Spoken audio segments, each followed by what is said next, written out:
Welcome back to the Punch channel.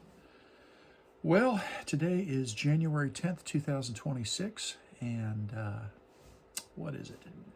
16 days past Christmas time. It's now time to get my 2025 Christmas gift onto the table. So we're looking at Inflection Point. It is a Battalion Combat Series game by Multi-Man Publishing. And it was published in 2025, and I have a copy of it, so I'm very happy about this. On the table, we have the map. This is the Chir map. So you can see that we have the Chir River here, and a couple of fairly well-known towns, Nizhny Chirskaya down here in the southeast, and we have Surovikino here in the, call it northwest, more or less. State Farm 79 located here.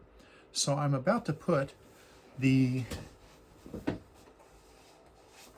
main scenario for this map on the table, and it is called the Battle of Chir River. So this is the campaign scenario. It is a 10-turn game, and it represents the really the Soviet push from the north in order to destabilize one of the pincers in, it's something of a preemptive attack because the Soviets were aware that that the Germans were going to try and drive north and relieve the encircled forces at Stalingrad. And so this was intended to preempt and disrupt just a bit, just a little bit. And it was actually quite effective in that respect. However, one thing that the Soviets did not expect, they did not expect to find the 11th Panzer Division fresh from coming in, I guess, from the Western Front area, from France, or thereabouts. Could be wrong on that. I'll note it below, but they didn't expect to have a fresh Panzer Division in this sector, and so the Germans were able to hold the line, more or less. That was the historical outcome. So I'm going to set it up. It's a 10-turn game, as I said, and we will play it. I need to get practice. This will actually be my second game. My first game was last year, and I played 2 turns out of the Tormazin offensive. So here we go. I played 2 turns out of the 5-turn Tormazin offensive, and I played it in Vassal. That's when I knew that I had ownership of the game once I opened the present. But we'll play the Chir River, and we'll get through as much as we can. I've got this on the table at the moment, and I'm going to pull it back up off the table because I'm going to the Battletex 6 little local convention here in northwest Houston, Texas, and that's going to happen on Thursday of next week. So I'm going to play as many turns as I can get to get practice with the game system because I'm still pretty much a newbie, and we will go from there. Then I'll pull it back up and take up the counters, and I'll put it back down. So this is likely only to be a partial playthrough.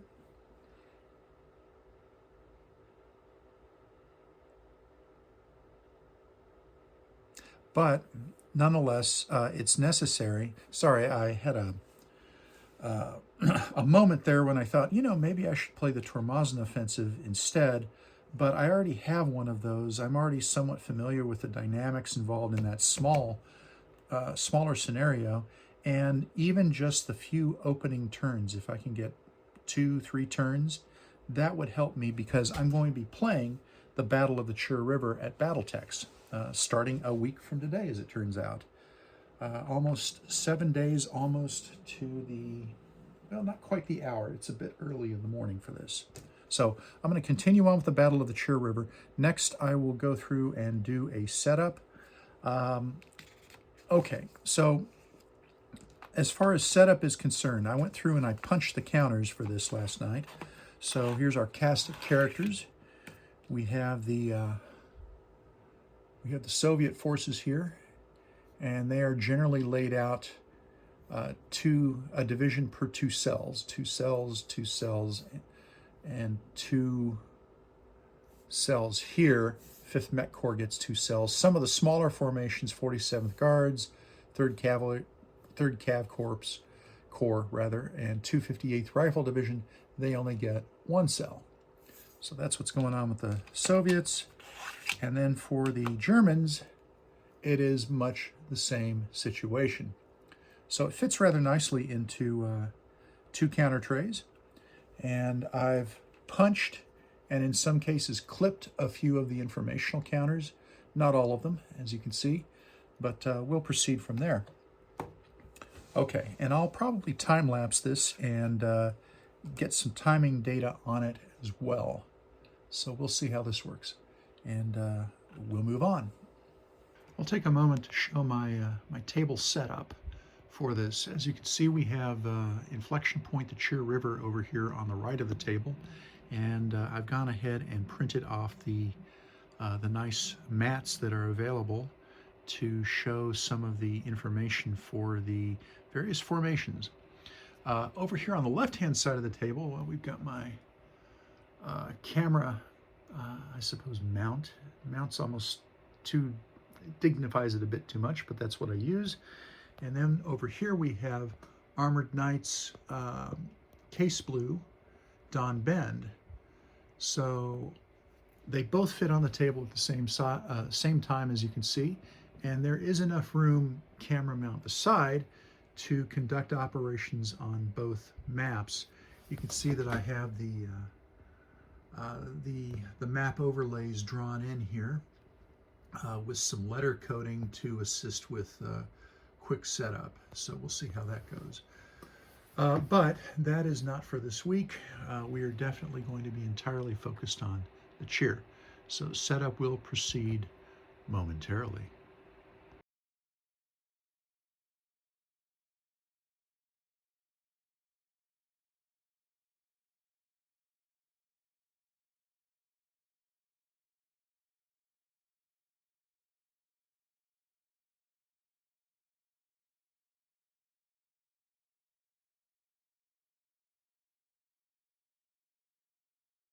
Okay, that was 13 minutes to set up the Germans, and I got a couple lessons learned there.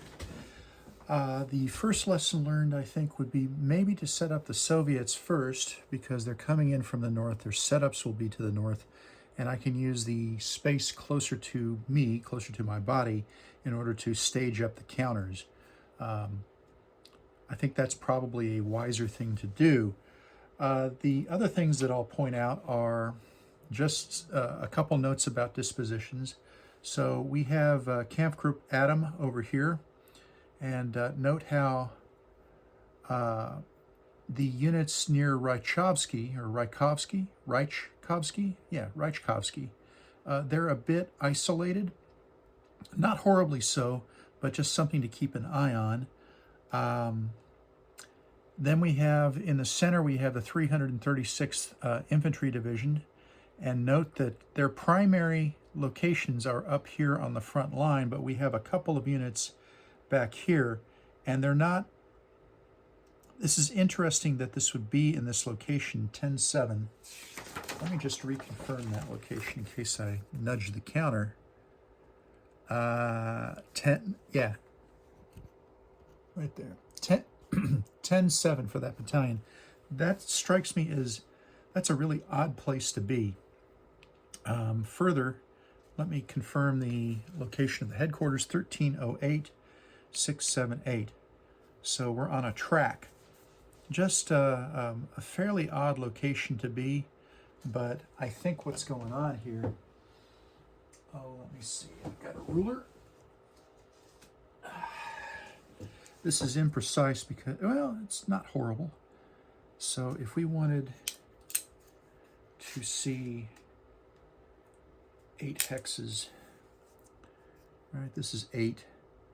So this is fine. He's got everything within a command radius, 1, 2, 3, 4, 5, 6, 7, 8, which is the camp group. 1, 2, 3, 4, 5, 6, 7, 8 right here. 1, 2, 3, 4, 5, 6, 7. Now that is an interesting thing. This ruler is calibrated for the 19 millimeter hexes. For the 19 millimeter hexes in Armored Knights Case Blue, I'm going to need to make another ruler because these hexes are much smaller. Wow, that's interesting. Yeah. Quite a bit of difference there. So he came off that hill, didn't he? This is 2/2 of the 685. Just checking. Second, 685, 1812. 1812. Very good. Okay. Well, in any event, dispositions. So Camp Group Adam here on the right flank, 336 holding the center. 7th Field Division is all over the place here. And then you have this Camp Group Stupfeld, STPFLD, thanks. Stupfeld. I'm going to go with that. And they are holding the critical location here, victory point locations of Surovikino. And this is one of the most crucial parts of the game.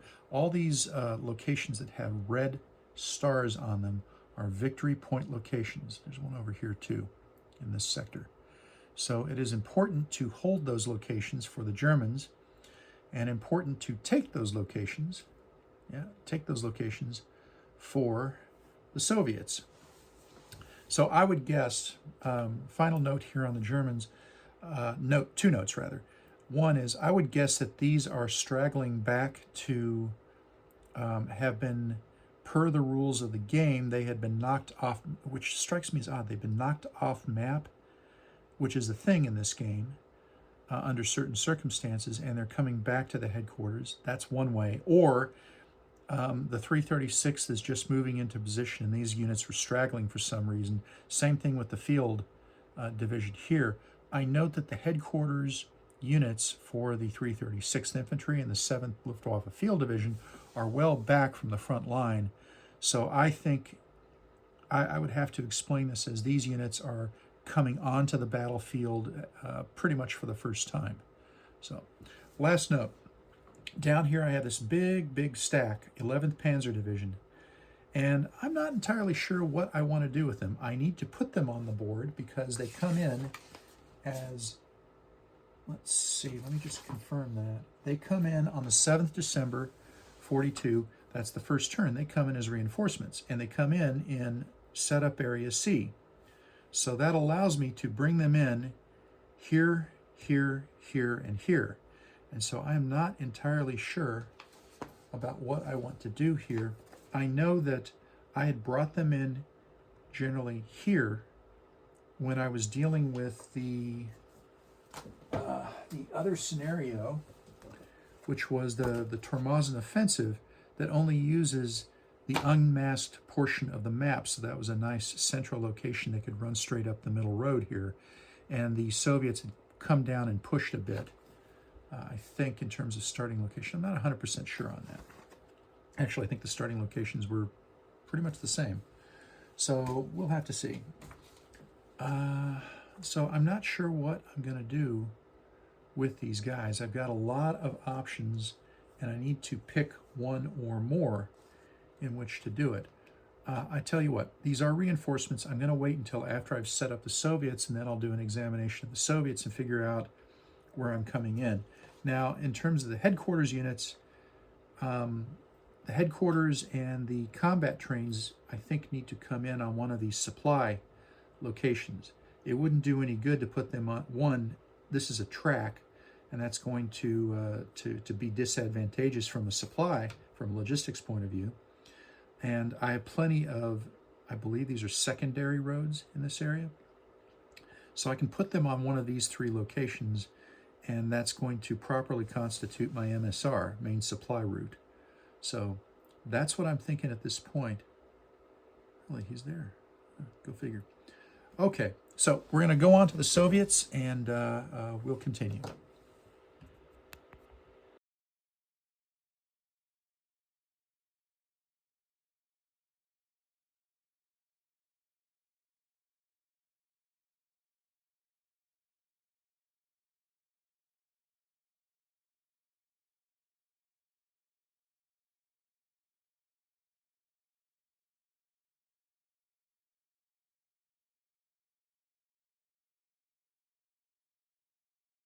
Okay, that was 15 minutes for the Soviet setup.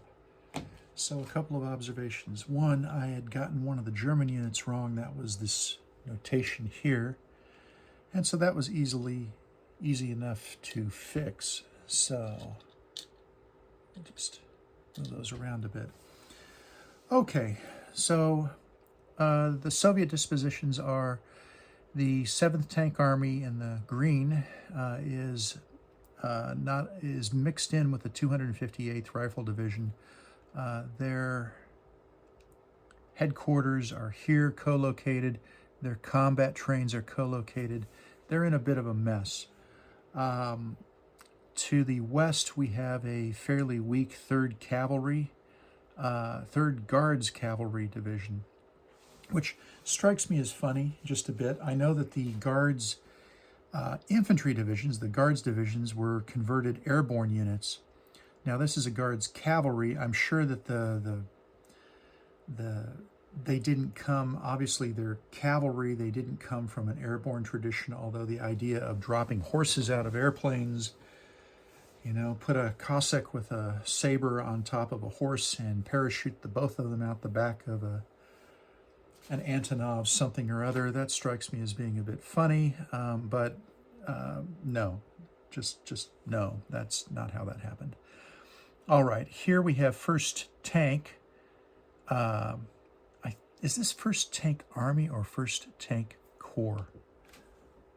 It's a 1st Tank Corps. So the Soviet armored formations are all armored corps, right? They're tank corps. Now it's called a tank corps, but it is a division scale formation, even though the counter itself, bear with me. So the counter itself shows a corps symbol, okay? Hopefully that comes through fairly clearly. It shows a corps symbol. Now, where did I put him? 14, 16, correct, okay. It shows a corps symbol, but this is just how the Soviets are doing things at this time. So we have a portion of 7th Tank Corps. Much of their armored strength is still off map. And 1st Tank Corps has a few units off map. Hopefully they will come onto the map for the Soviets then. Also in this central sector, you can see the 300, excuse me. Take a moment, have some coffee. All right, much better. 333rd Rifle Division is also present in this sector. And so the good news is they would appear to otherwise be mixed, but it turns out that the 1st Tank and the 333rd Rifle Division are buddies, which means that doesn't matter. They coordinate particularly well. They don't get coordination counters. They don't get mixed, so they can freely intermix at will. Those are the only 2 Soviet formations that are buddies. Finally, we have the 119th Rifle Division here near Surovikino. So this is a situation down here with the 258th and the 7th Tank Corps. They are not only coordinated but mixed. They're going to have to sort that out fairly quickly. I also note that opposite a portion of the 336th, this Cavalry Corps is a fairly weak formation, so we'll see how well they fare when we get underway here. Right, victory points. So every hex on the map with a star is a victory point location. There's one here and here. They also typically have a white VP to make it a little easier to spot them. Surovikino has victory points in both the hexes of that town. So at the start of the game, victory conditions of the game are based on possession of victory point locations, okay? To get a draw, let's check this out. To get a draw, the Soviet needs to have at least 5 locations to at least get a draw. Currently, they own 0 locations. So they need to get on the move. That's the starting position. Now, for 11th Panzer, now that I see what's going on here, for 11th Panzer, I think that there are, looking at the situation, there are two ways to go. One is, if I want to be offensive-minded, I would position 11th Panzer to come on the board, to come up this axis of advance, because the 3rd Cavalry is pretty weak, and the 7th Tank Corps and the 258th Rifle are relatively weak formations at this time. They're relatively weak formations at this time, and they are also mixed, so they are going to, it's going to reduce their effectiveness here. However, if I'm defensive-minded, and this is a defensive scenario, this entire Battle of the Chir is a German defense, they're using the 11th Panzer as the prototypical fire brigade, right, to rush in and save the day. So looking over here in the central sector, all we have is a very weak Luftwaffe field division. You can see these action rating 2 units are going up against a mess horde. I'll use the word horde. Going up against a horde of Soviet action rating 3 units. This is where the Soviet breakthrough would happen. In fact, I think historically they came down and they took over State Farm 79. So that's a thing. I think one last consideration that I'm going to have here is I'm looking over the rules and I'm trying to figure out who goes first on the first turn. Right? Who goes first on the first turn? I'm not certain who does that yet. First player is Soviet. So the Soviet is going to, the Soviet is going to get to move first. So the Soviet is going to have the opportunity to move 1st Tank, or to move 333rd Rifle, or possibly 119th Rifle. Probably not 119th. This is a very strong defensive position with these units in the town, and they are they're stacked up here.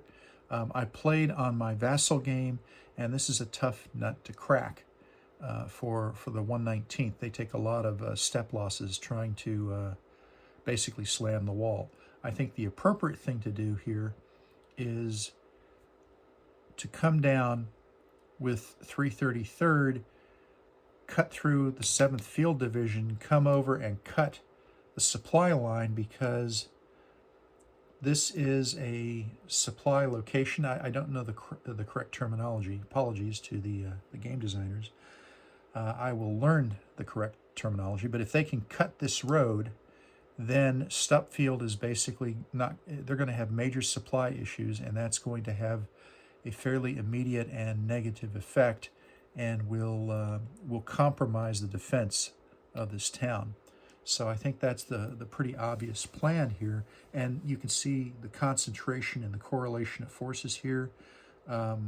Just seems to recommend it. This is the natural direction to go with the Soviet offensive. So I need to play defense on the Germans. As such, I'm going to come in. I'm not going to come in this location. It's too far to the east, and it's out of position to come back, and I want to place the 11th Panzer roughly here to come in and save the day. Now, the question that I have then is, do I want this hex, or both? And I'm thinking, well, let's do a little road analysis here. I need to get my movement chart, but I believe that these are tracks and steps are 1 movement point, if I recall correctly, and these are going to be 1/2. So 1, 2, 3, 4. 1, 2, 3. 1, 2, 3, 4. So it's slightly more efficient to come from from the bottom. And there's no problem at all in terms of having everybody stacked up here at the beginning. If you look at the Vassal module, that's typically how they do it. They have these humongous stacks. I don't know if that is a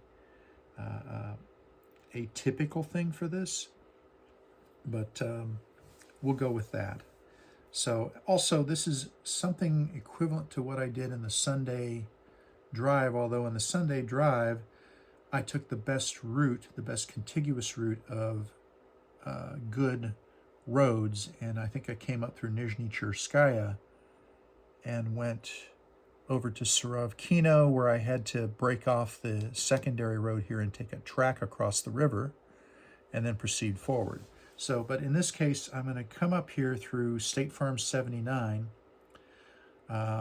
Either the Soviets will have taken it over and I will have to attack into that area, which I believe was a historical set of circumstances, or if, wonder of wonders, the units in this sector hold, then I will simply be able to come up here and go into the attack. So when we get going with the Germans, I will probably, in fact, I will undoubtedly bring all of these guys in movement mode, right? They'll be on their move side because I need to get going.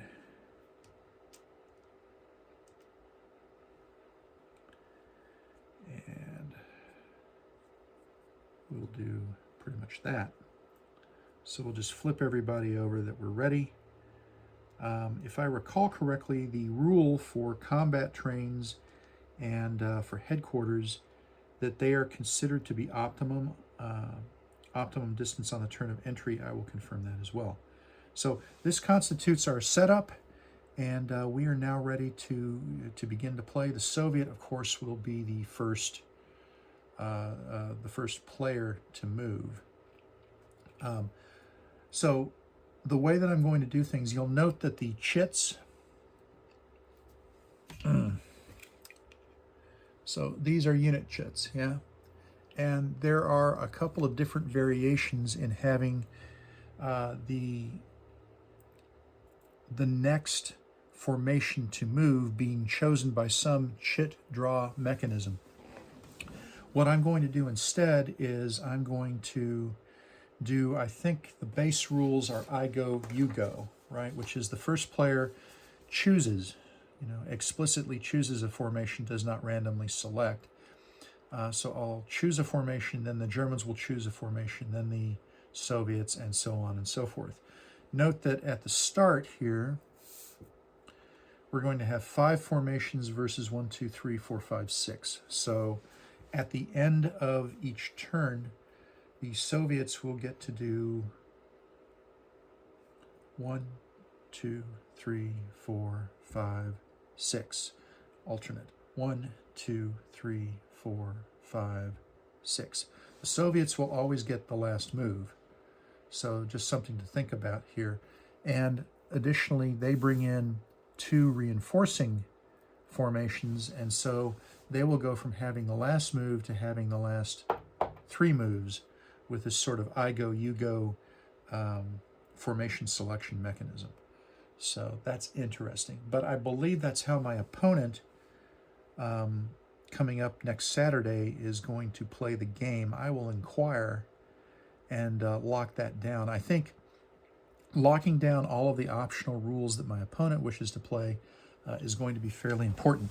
Oh, another word before I get going is that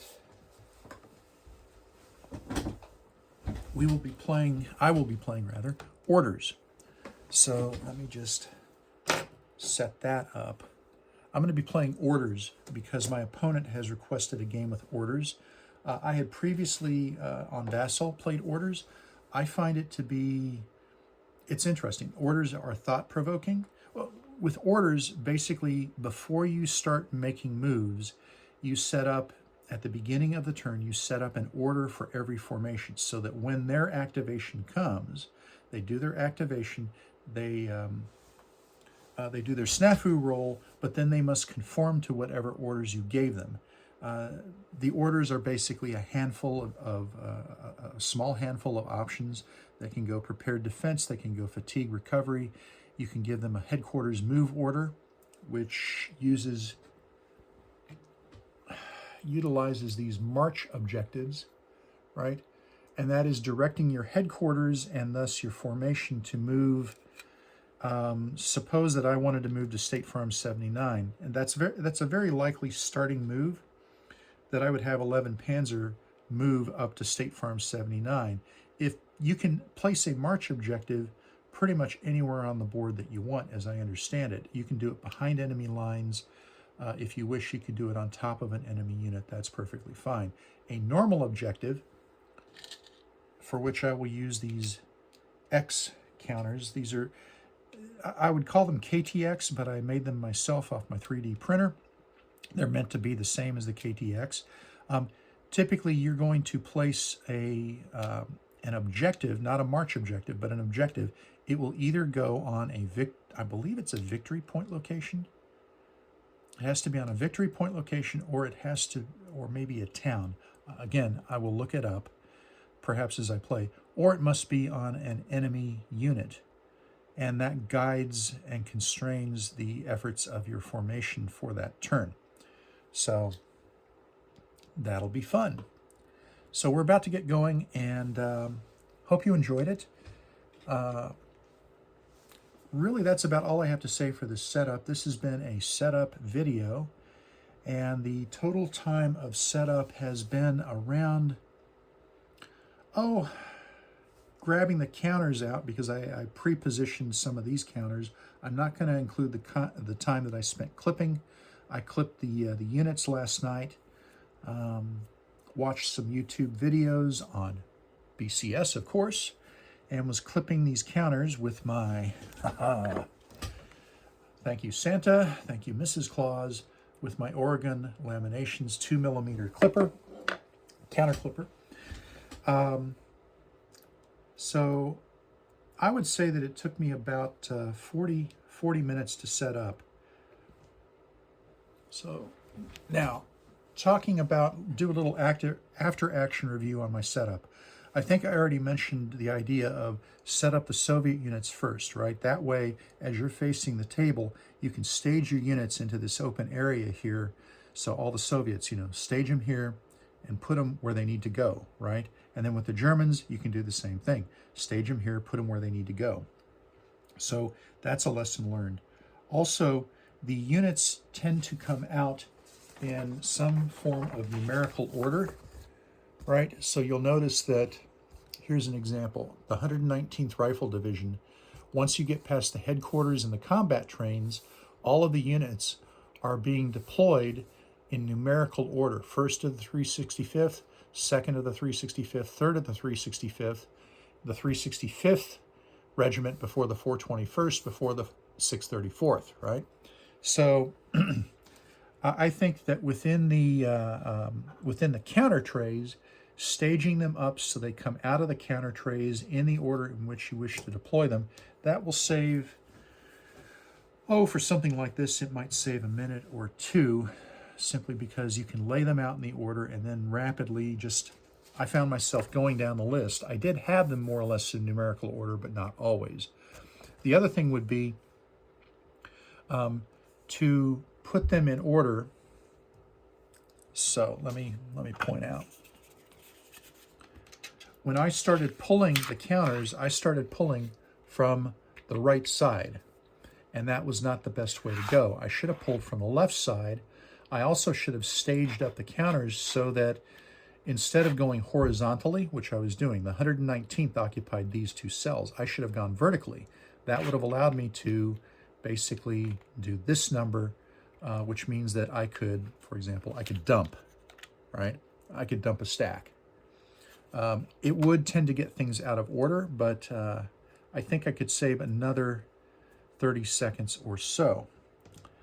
So that would be another thing, properly staging, properly, I don't know if you, I think it is not quite the right term, but let's say combat loading, if you will. So getting your counters staged into this so that they come out quickly and they come out in the proper order, that can save a little bit of time fumbling around. So I would pull the 119th, then I would pull the 1st Tank Corps, then the 333rd Rifle Division. That would be vertical slices in this. 3rd Guards Cavalry Corps is a single cell, but so is 258th Rifle Division, and then 7th Tank would be 2, with 5th Mech being over here, and then 47th taking 1 more cell. Plenty of room left for other things here. So that's probably the lesson learned. One thing I did that I had not initially done was all of these mats or cards, whatever you want to call them. I don't know the proper terminology. Vassal calls them mats, at least in the Vassal module for this game. I put them in alphanumeric order, so in a bag, so that the next time I need to look through them, I can find them. I will note that the 258th, I couldn't find the card for 258th, so I'm using the 229th Rifle Division card instead. It's a small thing. The cards are all basically equivalent, except that they show proper color coding, but that's not critical in this case. So that's all I have to say about it, is proper staging can save you a few minutes at the table, and that's a few more minutes that you have to, well, to enjoy life. So just a discipline thing. Hopefully turn it into a habit, and that'll do it. All right, well, this has been a setup video for the for Inflection Point Chir, and we have set up the Battle of the Chir River, the main scenario here. All the units are on the board. It took, I believe I said 40 minutes or thereabouts, 35 to 40 minutes. Pardon. So not too shabby, and we will get underway here soon. Would love to hear your comments. Hear your comments below. I think I might have a link or two in the description, but nothing terribly major. So hope you liked the video. If you did, of course, give the video a like, please, and we will see you down the road.